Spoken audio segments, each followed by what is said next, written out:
I still remember the day Dad died. I was only 10, and it felt like someone had ripped my world apart. My name is Rachel, and before that terrible day, my life was full of adventure and joy. Every weekend, Dad and I would head out early in the morning, our bikes gleaming in the sunrise as we raced through the park. "Come on, Rachel, you can do it," he'd shout during my track meets, his voice carrying across the field. We'd spend hours training together, and he never missed a single one of my sports events. Whether it was soccer practice or a simple jog around the neighborhood, Dad was always there, cheering me on with his bright smile and endless enthusiasm. But everything changed after the funeral. Mom, who had always watched our sporty adventures with mild disapproval, suddenly became determined to transform me into someone else entirely. "Rachel, honey, put those running shoes away," she'd say, her voice tight with disappointment. "I bought you some lovely new ballet flats. Wouldn't you rather try those?" The changes came gradually at first, then like an avalanche. Gone were the weekend sports activities, replaced by shopping trips for dresses and makeup. Mom started buying me beauty magazines instead of sports equipment, and every birthday brought another pile of cosmetics I never wanted to use. "Sit still, Rachel," she'd command, trying to apply mascara to my fidgeting face. Every young lady needs to learn these things. But I didn't want to be a young lady. I wanted to run, to feel the wind in my hair, to race against my own best times like I used to do with Dad. The mirrors in our house became my enemies, reflecting back an image of what Mom wanted me to be, not who I was. It was clear that I wasn't the daughter she wanted. Every time I chose sneakers over heels or picked up a basketball instead of a makeup brush, I could see it in her face, that mix of frustration and disappointment that made me feel like I was somehow broken. 3 years passed this way, with Mom and me locked in a silent battle over who I should be. Then she met him, a widower, Richard, with a 9-year-old daughter, Anna. At first, I was hopeful that having someone new in the house might make things better. Maybe Mom would be happier and stop trying to change me so much. But Anna turned out to be a nightmare. She was everything I wasn't, perfectly dressed in frilly outfits, obsessed with makeup, and absolutely vicious when the adults weren't looking. She'd wait until Mom and her dad were distracted, then she'd do something nasty, hide my homework, mess up my room, or make snide comments about my boyish clothes. "She's just expressing herself," they'd say, while I sat there, knowing the truth. This wasn't independence or spirit, it was pure malice, carefully calculated to make my life miserable. And the worst part was, because she was younger than me, I couldn't do anything about it without looking like the bad guy. The wedding was small and quick, held in our backyard on a sunny Saturday afternoon. I stood there in an uncomfortable bridesmaid dress, watching my mom beam at her new husband and his daughter. They moved in the very next day, bringing boxes full of pink, frilly things that seemed to take over our home like an invasion. "Mom," Anna would call out in her sugary sweet voice, the word hitting me like a slap each time. "Can you help me with my hair?" And Mom would rush over, practically glowing with joy, while I stood in the doorway, invisible. It was like watching some twisted play where everyone had their perfect roles except me. Anna was everything Mom had always wanted. She'd spend hours trying on dresses, experimenting with makeup, and asking Mom for fashion advice. She never got dirty, never wanted to play sports, never did anything that wasn't ladylike. But behind closed doors, Anna was different. She'd wait until we were alone, then show her true colors. One morning, I woke up late for school because she'd snuck into my room and turned off my alarm clock. "Oh, did you oversleep?" she asked innocently at breakfast, while Mom frowned at me for being irresponsible. It got worse from there. She'd accidentally spill nail polish on my favorite sports jerseys, or forget she was supposed to share the bathroom. I'd end up washing my face in the kitchen sink, trying to get ready for school while she took hour-long showers. "Mom," I tried explaining one day after finding my homework soaked with water. "She's doing this on purpose." Mom just sighed and exchanged looks with my stepfather. "Girls, you're sisters now. You need to work these things out yourselves."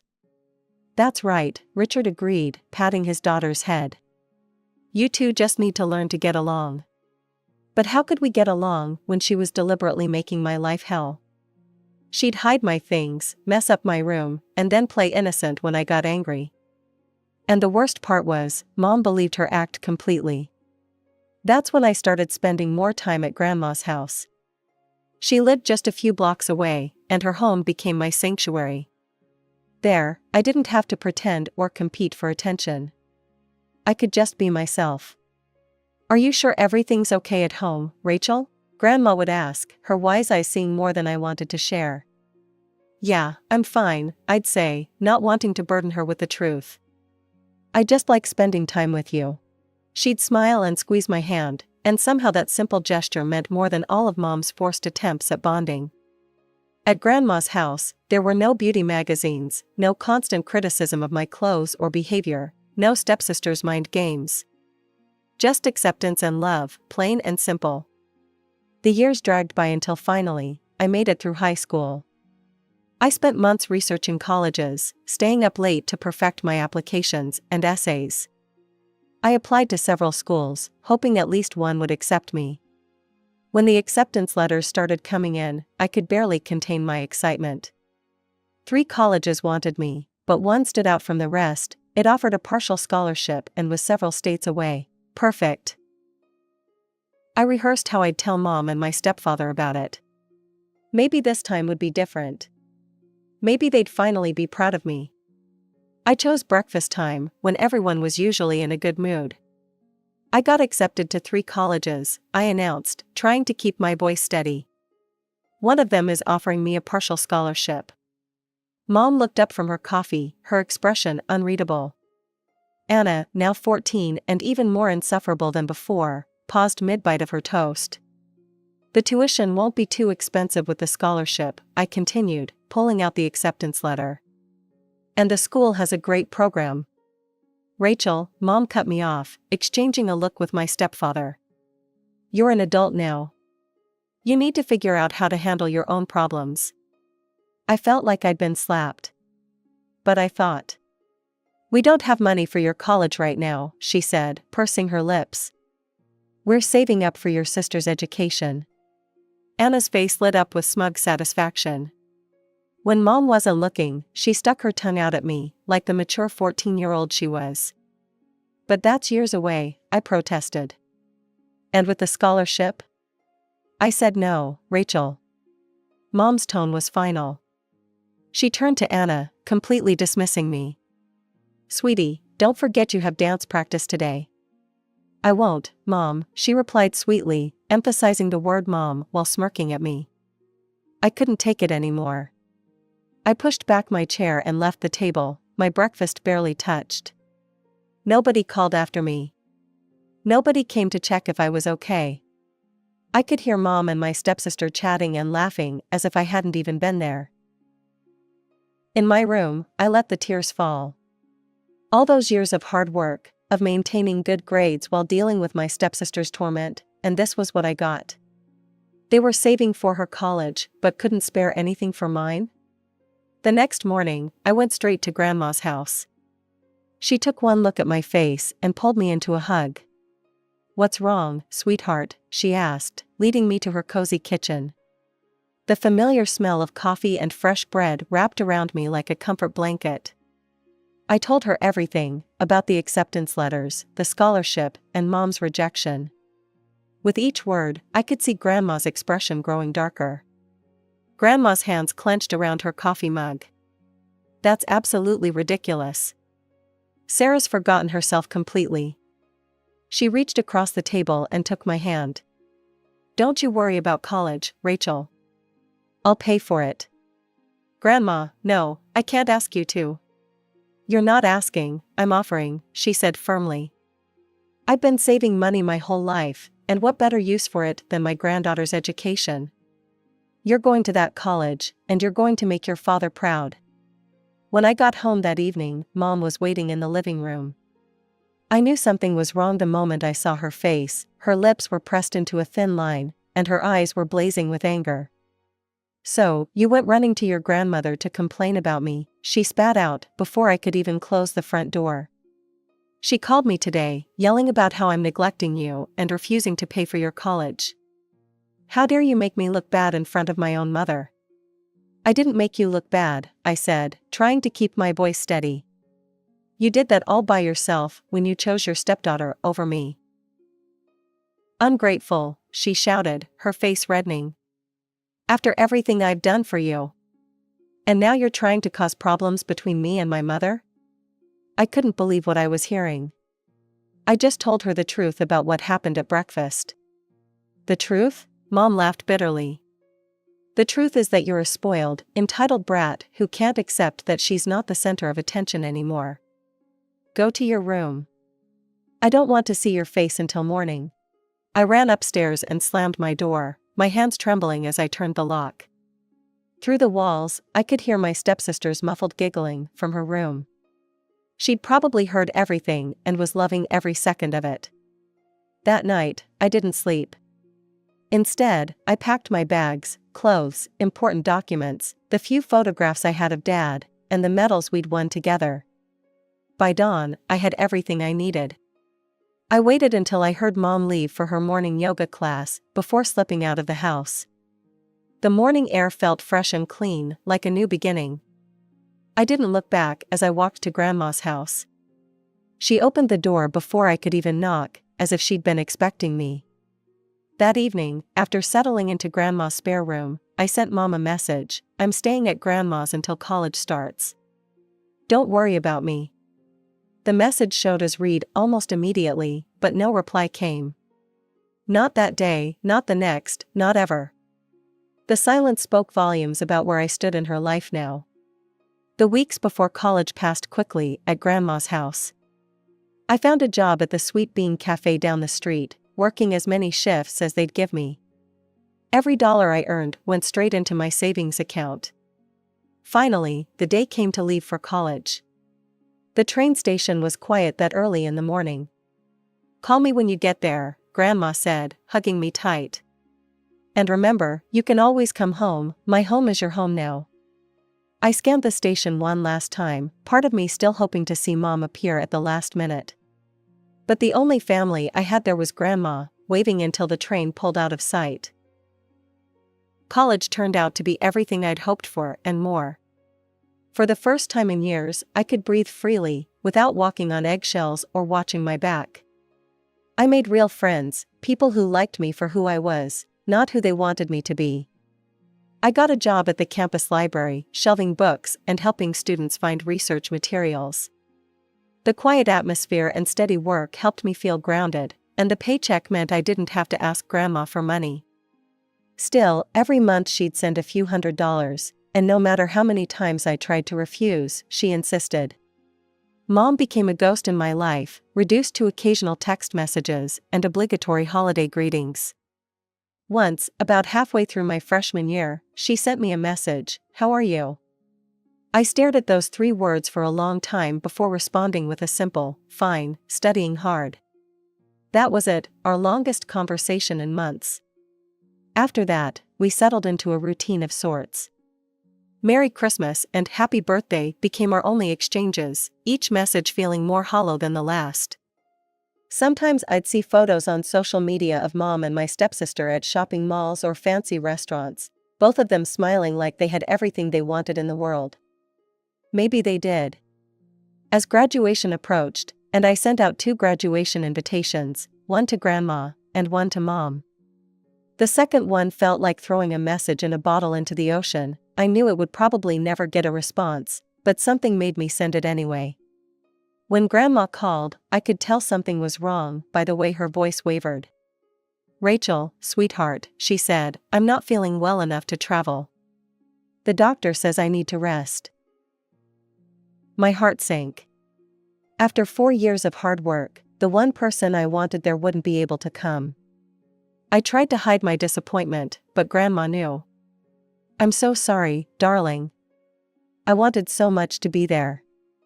That night, I couldn't sleep, tossing and turning as I tried to figure out a solution. Then it hit me, if Grandma couldn't come to graduation, maybe graduation could come to her. The next morning, I cornered my classmate Tyler, who was always tinkering with tech gadgets. Hey, you still have that mini camera that can do live streaming? I explained my plan, and his face lit up. That's brilliant. We can attach it to your graduation robe, and your grandmother can watch everything in real time on her phone. When I called Grandma to tell her my plan, I could hear the smile in her voice. You mean I'll be able to see everything? Just like I'm there? Everything, I promised. You'll hear the speeches, see me walk across the stage, everything. She started crying, happy tears this time. You're so clever, just like your father. He would be so proud of you, Rachel. Later that day, I gathered my friends to warn them about the live stream. Just watch your language, okay? My grandmother's going to be listening. They laughed kindly. Don't worry, my roommate Sarah assured me. We'll be on our best behavior. Promise. Standing in front of the mirror that night, I practiced my walk across the stage, imagining Grandma watching from her bed, probably with tissues ready. It wasn't the graduation ceremony I'd imagined when I first started college, but somehow it felt perfect. The graduation ceremony was everything I'd imagined. The sun was shining, the campus looked beautiful, and I could practically feel Grandma's presence through the tiny camera pinned to my robe. Everything was perfect, until I spotted her. Mom was sitting in the middle section, wearing a navy blue dress I'd never seen before. For a moment, I thought I was seeing things.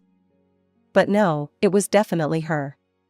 My hand started shaking as I adjusted my cap, thankful that Grandma couldn't see my face through the camera. I managed to keep my composure through the ceremony, even as I walked across the stage to receive my diploma. The whole time, I could feel Mom's eyes on me. What was she doing here? She hadn't responded to the invitation, hadn't spoken to me in months except for the usual holiday messages.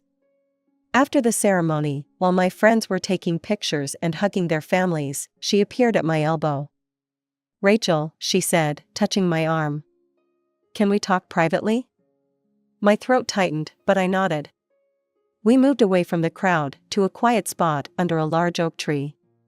For a moment, hope fluttered in my chest. Maybe she'd finally realized what she'd done. Maybe she was here to apologize. I'm proud of you, she said, and for one brief, shining moment, I felt like a little girl again, desperate for her approval. Then she continued, and now that you're graduated and will be working, we need to talk about your sister's college fund. The world seemed to tilt sideways. What? Anna just graduated high school, Mom said, as if we were discussing the weather. Her grades weren't as good as yours, so she won't get any scholarships. She'll need to pay full tuition. I stared at her, unable to process what I was hearing. And what does that have to do with me? 4 years ago, you told me you were saving money for her college. That's why you couldn't help me, remember? Mom's face hardened. We had other expenses come up. Things happen, Rachel. You need to stop living in the past and help your family. Help my family? I could feel anger rising in my chest. The same family that threw me out?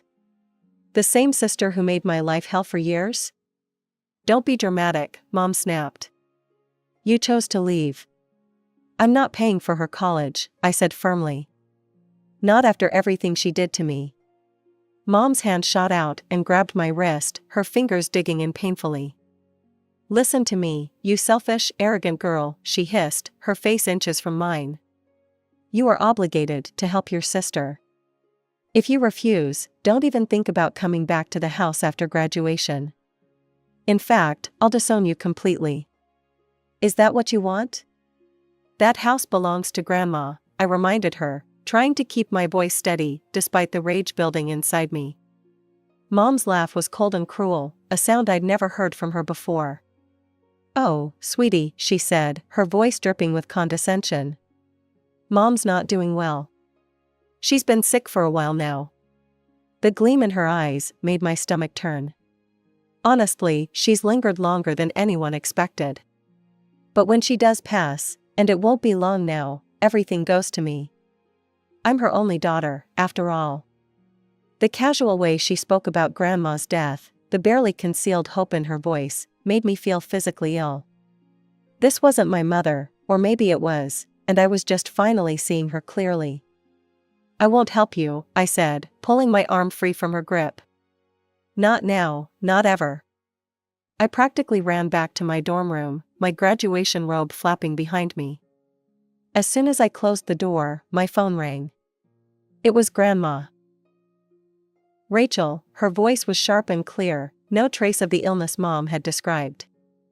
I heard everything. My hand flew to the camera still pinned to my robe. In all the drama, I'd completely forgotten about the livestream. Grandma had witnessed the whole ugly scene. "I'm sorry you had to hear that," I stammered, sinking onto my bed. "I didn't mean for you to." "Listen to me," Grandma cut me off. "I need you to pack your things and come home right away." "Can you do that?" The drive to Grandma's house took several hours. The whole time, my mind kept replaying Mom's words, the way she'd talked about Grandma dying. How could she be so cold about her own mother? When I arrived, Grandma was sitting in her favorite armchair, looking frail and sickly. She gave me a tight hug, then sat me down at the kitchen table. "I had a very interesting conversation with your mother this morning," she said, pouring us both cups of tea. "After I heard what she said at your graduation, I called and told her to move out of my house." I nearly choked on my tea. "You what?"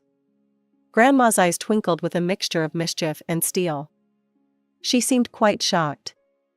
Apparently, she's been operating under the delusion that my house is somehow her house. The next morning, Grandma and I drove to Grandma's house where my mother had been living. They were all there when we arrived: Mom, Richard, and Anna, who had grown taller but still wore the same smug expression I remembered. Mom barely glanced at me when we entered, not even bothering with a greeting. "Mother," she said, addressing Grandma while pointedly ignoring me. "This is all a misunderstanding. Rachel's been lying to you. I never said I would kick her out or anything like that." Grandma sat down in the living room armchair, her old favorite spot, and fixed Mom with a steady gaze. "I heard everything myself, Sarah." The camera on Rachel's graduation robe captured it all. Every threat, every cruel word, including your charming comments about hoping for my death. The color drained from Mom's face, but she quickly recovered. Her lips curved into that fake smile I knew so well. "Oh, Mom, you must have misunderstood. We can talk about this later, when everyone's calmer." "No, Sarah. There won't be a later." Grandma's voice was steel wrapped in silk. "Tomorrow morning, I'm taking Rachel to the notary. I'm transferring ownership of this house to her, and while we're there, I'm updating my will to ensure all my savings go to her as well." The silence that followed was deafening. Anna's mouth hung open in shock. My stepfather seemed to shrink into himself. "And Mom," Mom exploded. "You manipulative little bitch," she screamed at me, all pretense of civility gone. "This was your plan all along, wasn't it? Turning my own mother against me? Playing the victim until you got everything you wanted?" She advanced toward me, but Grandma stepped between us. "Sarah, that's enough. You're both crazy," Mom shouted. "My own mother and daughter, conspiring against me. And you," she pointed a shaking finger at Grandma, "you're nothing but a senile old woman who's been fooled by this ungrateful, conniving." 1 hour, Grandma said quietly, but with such authority that Mom stopped mid-rant. "You have 1 hour to pack your things and leave. All of you." What followed was a blur of activity. Mom, Richard, and Anna rushed around the house, throwing things into boxes and suitcases. They made as much noise as possible, slamming doors and drawers, but Grandma and I sat quietly in the living room, watching the clock. Exactly 58 minutes later, they were gone. The house felt empty and clean, like the air after a storm. That evening, as Grandma and I sat in the kitchen making plans, I had an idea. "Grandma, why don't you move in here with me? We could rent out your house, and I could take care of you." She looked at me thoughtfully. "You know, that's not a bad idea. This house is bigger, after all, and it would be nice to have company." So that's what we did. Grandma's house was rented to a lovely young family, providing her with a steady income on top of her savings. We turned the living room into a cozy shared space where we spend our evenings watching old movies and talking about Dad. Sometimes I catch glimpses of Mom and my former stepsister around town. They always look away quickly, hurrying in the opposite direction. I've heard through mutual acquaintances that they moved into a small apartment across town, and my stepsister ended up going to community college instead of the expensive university she'd planned on. But honestly, I barely think about them anymore.